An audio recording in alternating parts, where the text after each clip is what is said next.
One of my favorite things about Europeans is how reliable they are in their hatred for others. I made a video talking about how a lot of right-wing Americans are now calling for everyone to go back to their countries of origin, except for them. And a Trump supporter with a pickup truck decided to comment that Europeans would actually be grateful for white Americans, whereas Africans would never accept African Americans. I'm sorry, what? Hi, my name's John. I'm American. Hi, John. I bet you're one of those Americans that consider themselves British. I'm American, but some of my ancestors were English. Primarily English. I think I have some Irish, but yeah. Yeah, you're American. That's it. You can stop there. For generations, the United States was seen as a place people move to. Opportunity, stability, the American dream. But in 2025, something unusual is happening. A growing number of white Americans are choosing to leave the United States altogether, packing up, moving to Europe, and starting over. Why now? What's changed? And what does this trend say about America today? Let's break it down. Watch and pay attention, and I will share my thought later. Favorite things about Europeans is how reliable they are in their hatred for others. I made a video talking about how a lot of right-wing Americans are now calling for everyone to go back to their countries of origin, except for them. And a Trump supporter with a pickup truck decided to comment that Europeans would actually be grateful for white Americans, whereas Africans would never accept African Americans. I'm sorry, what? And it's one of the most delusional takes because I've talked in length about how when I lived in Europe, I lived in 3 countries. And one of the things that shocked me the most initially when I went to Europe was how much vitriol Europeans had for Americans in general, including white Americans. They sort of see them as like those embarrassing cousins that they want nothing to do with because there's the knowledge that the United States is a European settler colony, but they have a great amount of disdain for what their cousins have turned into. And it was really interesting for me being there, hearing and witnessing it.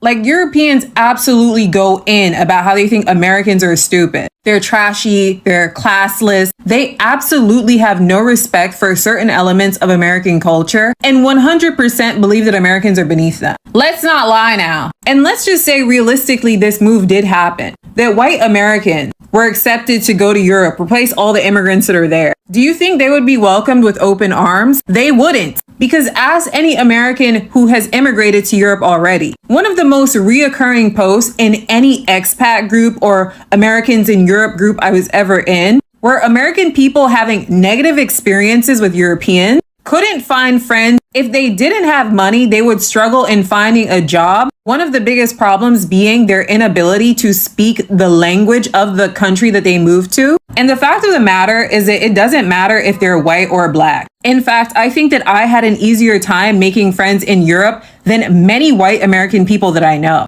And regarding Africans with African Americans, I have never had a negative experience with an African person. Whether I was in Europe, here in America, in Canada, and friends that I know who have traveled to Africa have had nothing but good things to say. I'm kind of tired of the projection that a lot of white people do with people of color, where their skewed ideas about the world actually has more relevance to them than it does to Europeans telling white Americans that they have no connection to the country where their ancestors actually came from is the mentality of a colonizer, right? Because the only people who are indigenous to the Americas are indigenous Americans. And you're going to tell a white person who naturally would not be in the Americas, they're there because of a colonial process, that you're not allowed back home. You're just an American. So they're encouraging colonization, right? So whenever I hear a European person say, oh, you're not actually this ethnicity, you have no connection to the culture, I'm just like, sir, you're a colonizer.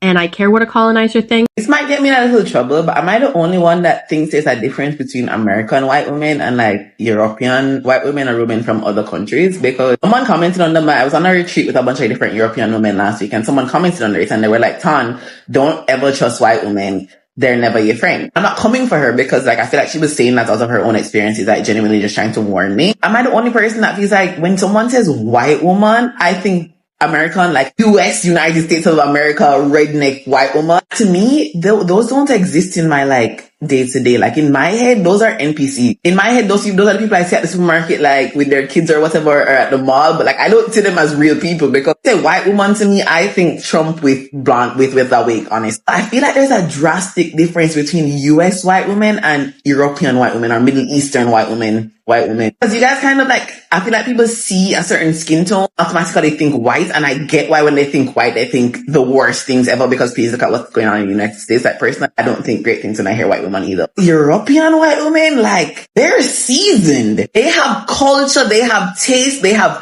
fashion style. They're also some of the most loyal people I've ever met. Like, I feel like European white women, you cannot group them in as white women. Like, I don't think that's fair. Because you could meet a German white woman, a Portuguese white woman, and a Grecian, or whoever, a woman from Greece that's white. You're gonna have 3 different experiences culturally. 3 different experiences in the way they dress. 3 different experiences in the men that they date. I don't feel right grouping European white women, or even like UK white women, in the same group as US white women, because I just feel like white women born in the US, I know I get why you'd say that, but like European white women, I don't see it. Like, Hi, my name's John. I'm American. Hi, John. I bet you're one of those Americans that consider themselves British. I'm American, but some of my ancestors were English. Primarily English. I think I have some Irish, but yeah. Yeah, you're American. That's it. You can stop there. Hi, I'm Samantha. I'm American. Yeah, but where are you really from? I'm from Ohio? No, like, where are you really from? What? Like, I can tell you're not you're not 100% American. Where are you from? The US? Ohio? What, do you want the city? No, like, you don't look American. Like, are you from, like, an Asian country? What I'm asking is, what's your ethnicity? Aren't you gonna deny my ethnicity like you denied John's over there? I'm so confused. Yeah, they are too, don't worry.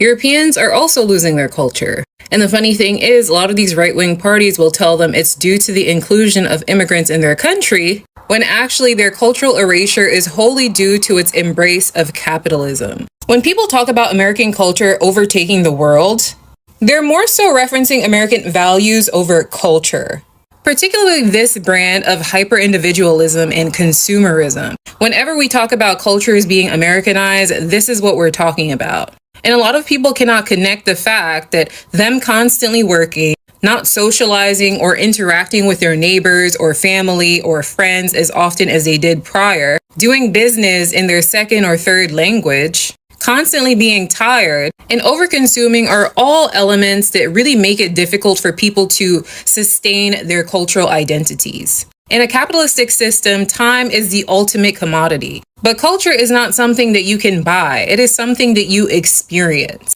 It's something that you do. But how are we supposed to do culture if we're constantly working, if we don't have time? And due to this economic system that we're all forced to partake in, most of us don't actually have a choice. What's really interesting as well is that how this has spread throughout Europe, and it has already changed many cultures already. For example, I was speaking with a 60-year-old Spanish man one time, and we were talking about how the workforce in Spain has changed over the decades. And one of the most interesting things that he told me is that maybe 20, 30 years ago, he was able to come back home for lunch. In this time, he was able to go for a little walk and have lunch with his family, but it is no longer a reality. His lunch is now eaten at work. And a lot of you may see it as something small, but this is actually major, as we have seen the shift in values in a very small amount of time. Even looking at non-Anglophonic countries, every single person is learning English. And it's overwhelmingly to do business, for students to be able to survive in the job market. And in some cases, people are even more likely to speak English than their country's mother tongue or mother dialect. This is cultural erasure. And I have seen this very exact phenomenon happen in my own country. And it is one of the worst things that can possibly happen to us. Capitalism is not culture. It's actually the antithesis of culture in reinforcing and sustaining a very strong cultural identity. And having said that, it is no surprise that a lot of these white supremacist parties have overtaken Europe, because the great majority of them, dare I say all of them, their ultimate goal is to make more money. And they make more money when their populace is afraid and their populace has a weak sense of identity, because it's easier to control and manipulate them. And this is why more than ever, we all have to reject. This is not tourism. It is not study abroad. It is not a short break.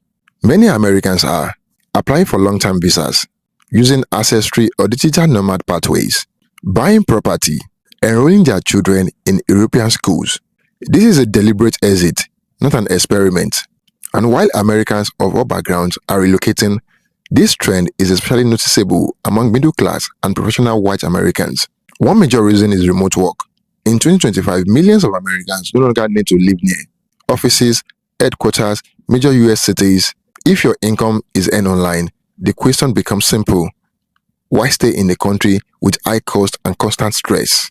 Europe offers reliable internet, strong infrastructure, work-life balance, lower daily pressure. For many, geography no longer equals opportunity. Healthcare is one of the biggest reasons cited by Americans leaving. In the US, healthcare is expensive, insurance is complicated, medical debt is common. A single emergency can be financially devastating.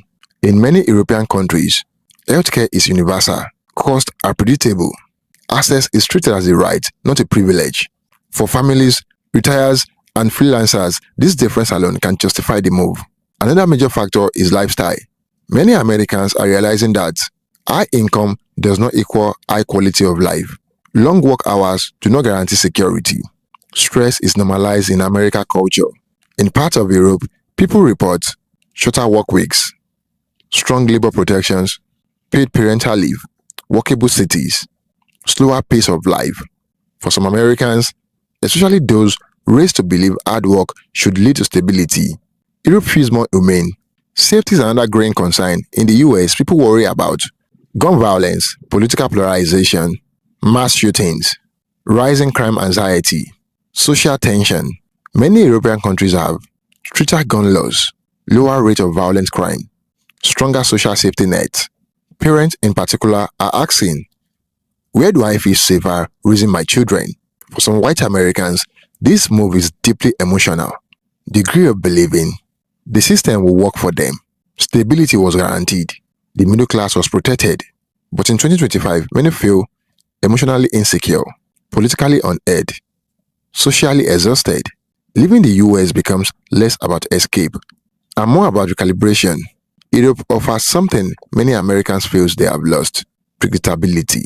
Not perfection, not utopia, but clear rules, social trust, public investment, less everyone person for themselves.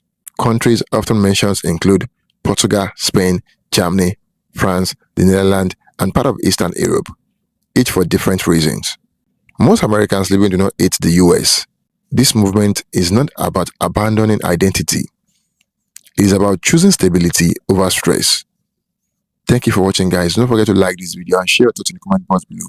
Until next time, cheers and have a good one.